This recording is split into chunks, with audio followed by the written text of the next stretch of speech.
A paz do Senhor! Seja bem-vindo ao EBD em Foco, meu nome é Herberson e nesse vídeo eu quero falar sobre a verdadeira adoração baseada na passagem do Evangelho de João, capítulo 4, do versículo 19 ao versículo 26. É uma passagem muito conhecida, para quem ensina e quem prega na igreja, é uma passagem que a gente sempre está ministrando, né? Vai aparecer nas revistas da EBD, em algum texto que você pegar, ou até mesmo, quem sabe, você está querendo pregar sobre essa passagem especificamente.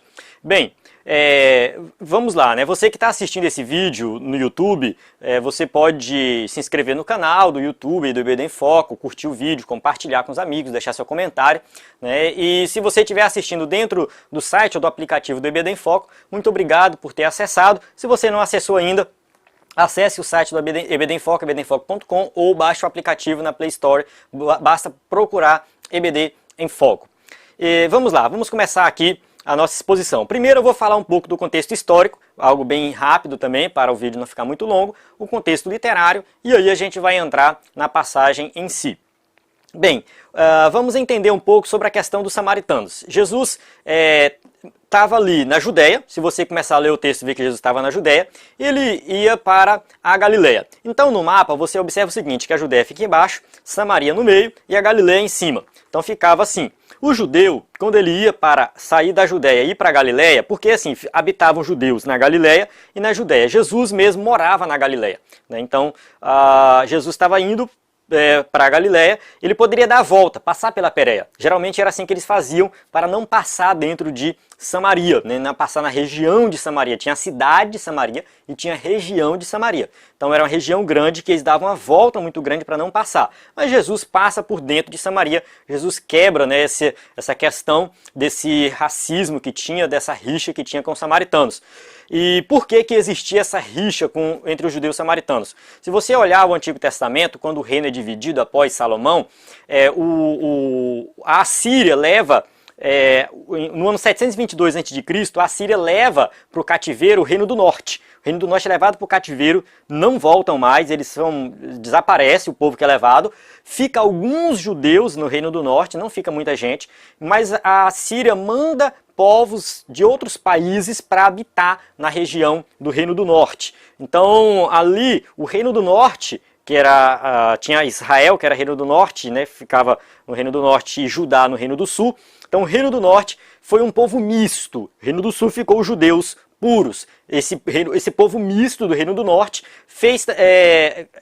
criou um culto sincrético, sincretismo religioso. Misturaram a adoração dos seus deuses com a adoração do Deus de Israel. Então foi um culto misturado. Começa por aí. O fato deles oferecerem esse culto sincrético e não adorar o Deus verdadeiro, é um povo misto, já começou a ter um certo preconceito dos judeus para com os samaritanos. Esse povo misto foi chamado de samaritanos porque habitava ali na cidade de Samaria, que depois se tornou a região de Samaria. Então os samaritanos, eles eram diferentes dos judeus puros e por isso eles sofriam esse preconceito. No decorrer da história aconteceu várias coisas na construção do templo,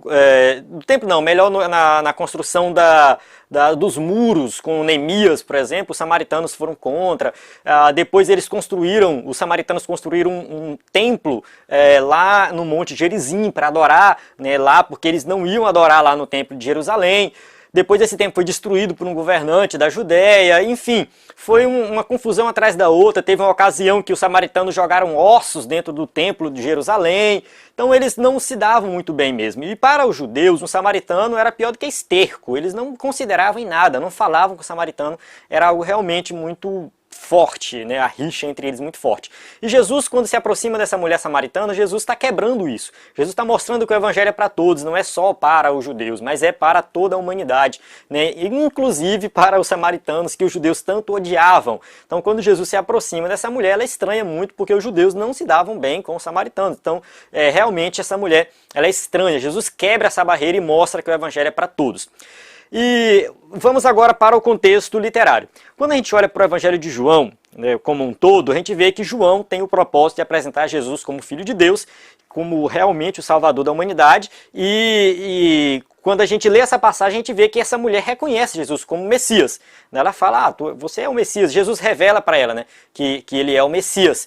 E no capítulo 3, do Evangelho de João, João ele apresenta um personagem também. Então, no capítulo 3 tem um personagem, no capítulo 4 tem outro personagem. O capítulo 3, quem é? Nicodemos. Nicodemos é um judeu, homem, doutor da lei, teólogo, cara conhecedor das escrituras. De outro lado, no capítulo 4, a gente tem uma mulher samaritana inculta, provavelmente inculta, não tinha muito conhecimento teológico ela. Então é um contraste, de um lado um homem, do outro uma mulher. A gente sabe que a mulher naquela época era considerada como um objeto. A Bíblia não aprova isso, mas na cultura da época era. A gente não vê em nenhum momento a Bíblia aprovando o menosprezo pelas mulheres. No entanto, a sociedade da época menosprezava. Então, ali Jesus dá atenção para uma mulher e a gente vê que no ministério de Jesus as mulheres eram muito importantes. Então lá está Jesus quebrando essa barreira também, mostrando que a mulher é importante. Não é inferior e nem superior ao homem, é igual. Jesus mostra isso. É diferente do que eles pensavam que a mulher é inferior. É diferente como muitos pensam que a mulher é superior. Não, Jesus está mostrando ali que não tem diferença de um para outro. Então de um lado tem um homem, de outro lado tem uma mulher. De um lado tem um judeu, do outro lado tem um samaritano. Uma samaritana. E de um lado a gente tem um teólogo e do outro lado tem uma pessoa que não tem muito conhecimento teológico inculto. O que João está querendo mostrar com isso, registrando essas duas histórias uma após a outra, é que os dois precisam de Cristo. Os dois precisam de salvação. Não importa qual é a situação de um ou de outro, os dois precisam de salvação. Então João registra essas duas histórias para deixar bem claro que eles precisam de Jesus. Vamos para a passagem em si. Quando Jesus conversa com essa mulher e Jesus vai falando um pouco da vida dela, ela para refletir e fala, eu estou vendo que tu é um profeta. Porque Jesus toca na ferida dela, olha, chama o teu marido. Ela não tem um marido.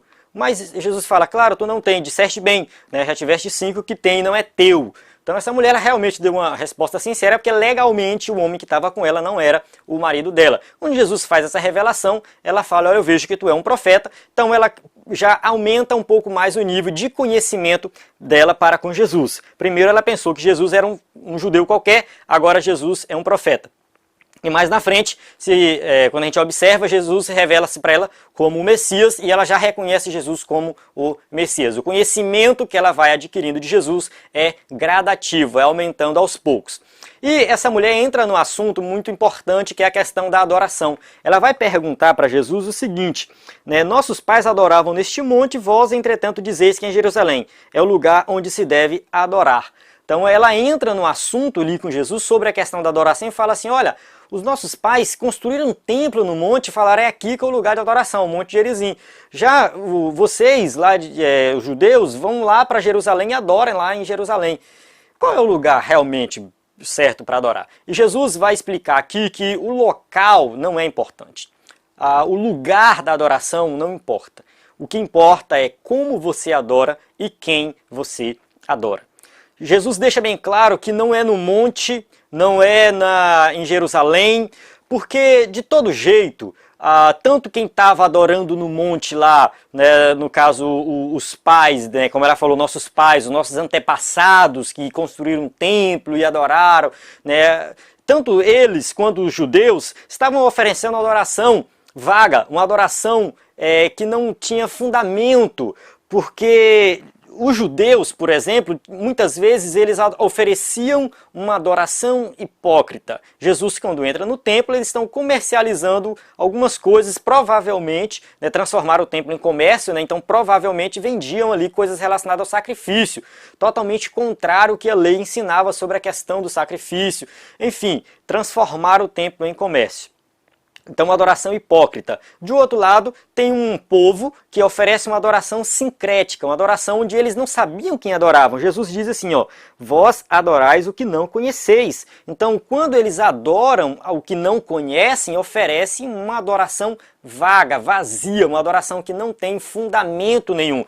Então Jesus ensina sobre a adoração aqui. A adoração, ela é em qualquer lugar, não é na igreja, sabe? Não é na sua casa, não é no seu quarto, é em qualquer lugar. Você não precisa estar na igreja para adorar. A igreja é importante, sim, você adora na igreja, adora, mas não é somente lá na igreja. Você pode adorar a Deus em qualquer lugar. A adoração tem que ter um fundamento, tem que ter uma pessoa para ser adorado. Quem é? É Cristo. A adoração adoração tem que estar fundamentada em Jesus Cristo, ela tem que ser cristocêntrica. Se não for cristocêntrica, não é uma adoração verdadeira. A pessoa, para oferecer uma adoração verdadeira, ela tem que conhecer quem ela está adorando. Os samaritanos não conheciam porque eles ofereciam um culto misto, um culto que não tinha um fundamento, que não tinha uma pessoa específica, que no caso não era o Deus verdadeiro que eles adoravam. Não adoravam o Deus verdadeiro. Só que isso muda na vida dessa mulher quando ela reconhece Jesus como Messias, né, vai evangelizar depois, traz o povo. Então ela muda, porque ela começa a oferecer agora uma adoração verdadeira, uma adoração cristocêntrica,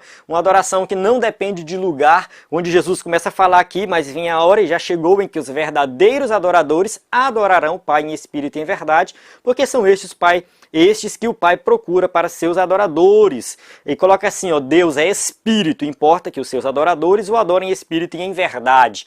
Então a adoração, muitas vezes naquela época, principalmente nos samaritanos, que eram idólatras, eles adoravam algumas imagens, eles queriam colocar imagens ali para adorar diante delas. E Jesus diz, Deus é espírito, ele não vai aqui estar no formato de uma imagem, né? Ele é algo, Deus ele é assim, grandioso, algo que a gente não consegue compreender por completo.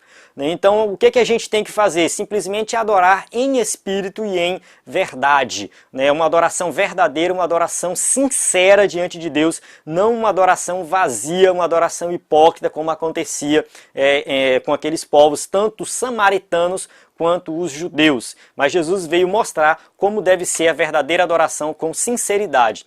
Então que essa passagem aqui ela possa esclarecer para nós sobre isso. Eu recomendo você dar uma estudada mais profunda, leia e releia, para que você possa compreender, porque essa mulher, quando ela reconheceu Jesus como Messias e ela realmente entendeu o que é a verdadeira adoração, a vida dela mudou por completo. Ela deixou aquela ideia de que os judeus não se davam bem com os samaritanos, ela quebrou essa barreira, ela foi lá chamar o povo, ela foi evangelizar, ela foi chamar o povo para olhar, para o povo ver quem era o Messias. Então essa mulher teve uma mudança de vida. Essa é a ideia dessa passagem, que nós possamos mudar a nossa vida ao reconhecer Jesus como Salvador e oferecer uma adoração verdadeira. Amém? Espero que você tenha gostado.